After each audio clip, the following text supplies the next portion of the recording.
ভাড়ায় করে আনা বিদেশি সরকার এসে পোর্ট নির্ধারণ করবে, করিডোর নির্ধারণ করবে, আমাদের ভবিষ্যৎ নির্ধারণ করবে, যেভাবে চাবে তাদের প্রভুদের খুশি করবে, সেই রাজনীতির দিন তো 5ই আগস্টই ছাত্র জনতার গণ অভ্যুত্থানের মাধ্যমে সেটাকে সম্পূর্ণ অপপ্রচার করা হয়েছে।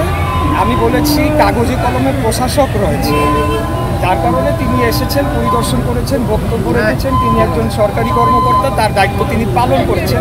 এটাকে কোনো একটি সংবাদ মাধ্যম এভাবে লিখেছে যে আমি বলেছি আমি কাগজে কলমে, আমি অবশ্যই কাগজে কলমে, আমি জনগণের ভোটে নির্বাচিত, সর্বোচ্চ আদালতে রায় নিষ্পত্তি হওয়া যে সিদ্ধান্ত তার উপর ভিত্তি করে, এবং আমার সাথে ঢাকার ভোটাররা জনগণরা রয়েছে কিনা সেটি আপনি বিবেচনায় নেবেন, সবচেয়ে বেশি সেটাকে বিবেচনায় নিতে হবে। আমি বিশ্বাস করি এখন পর্যন্ত অনেক ঝড় বৃষ্টি ওয়েদারকে উপেক্ষা করেও ঢাকার যারা ভোটাররা তারা আমার উপর আস্থা রেখেছেন।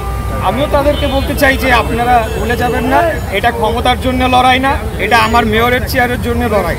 আজকে এমনও হতে পারতো যদি খুব স্মুথলি আমার প্রসেসটাকে তারা করে দিত, আমি হয়তো 3 ঘন্টার জন্য গিয়ে বসলাম যে না, আমরা একটা নির্বাচনের মাধ্যমে, আমরা প্রকৃত নির্বাচনের মাধ্যমে যেখানে আমি নিজেও স্যাটিসফাইড হব।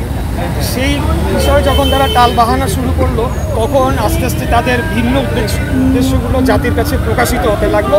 সেটি আমি মনে করেছি যে জাতিকে জানানোর প্রয়োজন রয়েছে, এবং আমরা এই আন্দোলনটা করছি।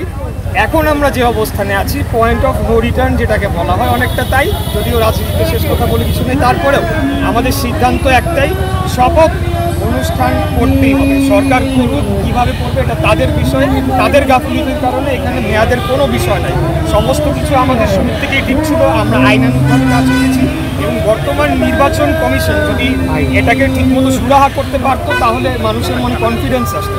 আমি ধানের শেষে ঢাকা নিয়ে নির্বাচন করেছিলাম, সেটাই হলো তাদের লক্ষ্য। আর অবশ্যই এটার সাথে যোগসূত্র রয়েছে, আমরা কিন্তু আরও বহু আগে থেকে বলে আসছি। এমনকি 5ই আগস্টের পরে বিএনপি মহাসমাবেশ করে বলেছিল 3 মাসের মধ্যে নির্বাচন দেওয়া সম্ভব, কারণ অতীতে আমরা এটা হতে দেখেছি।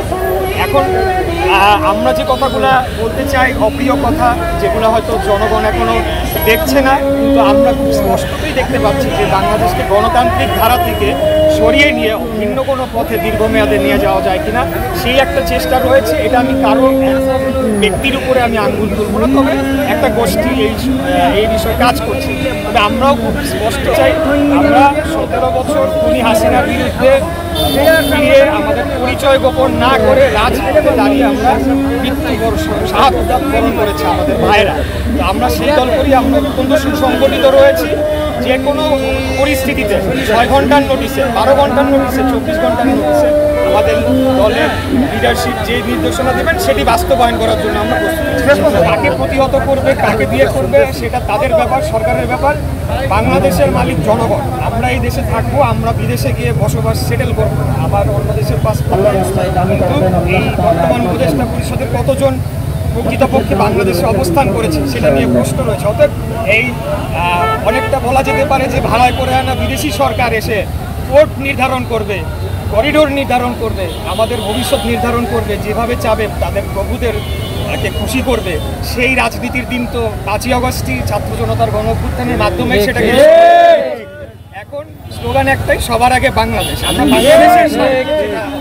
বাংলাদেশের স্বার্থে যদি মনে হয় করিডোরটা প্রয়োজন বা বাংলাদেশের জন্য ভালো হবে, সেটা হবে, কিন্তু সেটা নিতে হবে পার্লামেন্টে আলাপ আলোচনার ভিত্তিতে, নির্বাচিত সংসদ সদস্যদের আলোচনার ভিত্তিতে। এইভাবে বললে হবে না। ওনারা কিসের আশায় কোন শক্তিতে করছেন এটা আমি জানি না, তবে আমরা আগেও বলেছি এটা ক্ষমতায় যাওয়ার লড়াই আমাদের জন্য কোনোদিনও ছিল না। আমরা কোনোদিন কম্প্রোমাইজ করি নাই। আমাদের নেতৃত্বে খালেদা জিয়া ভারতের সাথে কম্প্রোমাইজ করে নাই, বিধায় তো ওনাকে নির্যাতন।